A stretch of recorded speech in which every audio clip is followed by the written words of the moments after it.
Ik mar Raila Odinga ne otele gi kanisa Anglican kendo Jadolo notiyo gi thuolono mar timo nende kanyakla kod chiwo weche mag hocho ne familia kod jokenya duto. Jadolo nomedo jiwo jopiny osum kido mar Raila Odinga kaka yor rieyo piny. Reporter marwa Millicent Adhiambo nigi ler.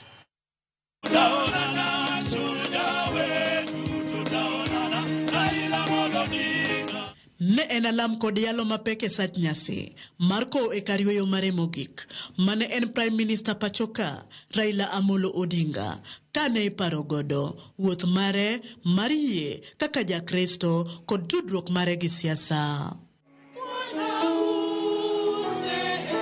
Kar sa adek okinyi mar onyango, ringre mosenindo Raila Odinga ne ochopo e kar tiegruok mar Joust, Bondo, kuma ne orwake gi wende mag kweyo chuny kod alam.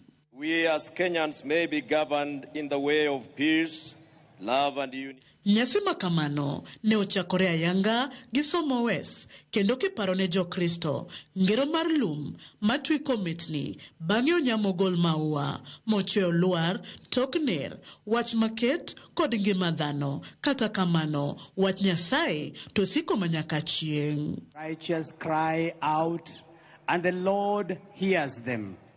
He delivers them from all their troubles. Rebningire David Kodia, man en Jadolo maduong, mar din Anglican Diocese bade mabondo, emano tele nyasi maralamno, oyango ni kaka kanisa giwito achiel kuomgi mane nigi yie motegno, nobolore, nochiwore kaka ja Kristo ainya to mar kanisa mar St. Peter Nyamira. Raila Odinga was a member of this diocese and was also a member of this parish, the parish of Nyamira, St. Peter's Church Nyamira, where he was a faithful member. And even that church is feeling greatly in a great loss because of the enormous presence of Raila Odinga's family in that church, which now is going to be a one minus.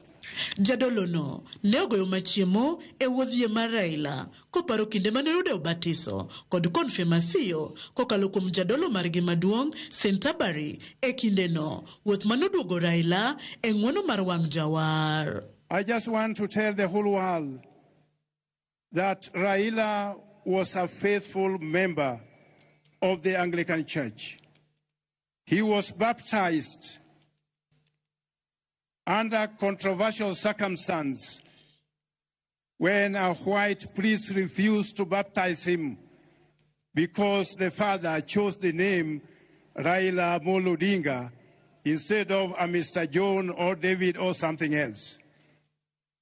So, due to the intervention from the Archbishop of Canterbury, Raila was baptized in the Anglican Church.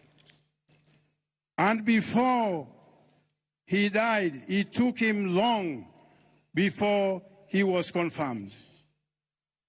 But sometimes he went back to Canterbury and paid a visit to the Archbishop of Canterbury, Justin Welby, and he was confirmed at Canterbury as a full member of the Anglican Church, given the right to take Holy Communion. Jadolo Kodia bende ne opuoyo mosenindo Raila kaka jago mane ohero lemo ne okomak sadha kendo ne en jambola kowacho ni kanisa dhiale kaka achiel kuom nyirombe mane nigi yie motegno kendo morito yie mare kopogore gi bedo ni ne en jasiasa matuklu. So we are giving him a full Christian burial.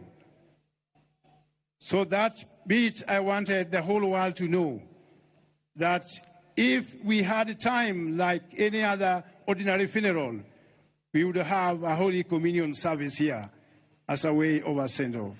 Nyasino ne ochopo e giko mare gi alam mar achiel kwene oganda kod gweth mar piny kapok ne okow ringre mosenindo Raila Molo Odinga e kar limbo kod weyo mare mogik kang'o ka Ramogi.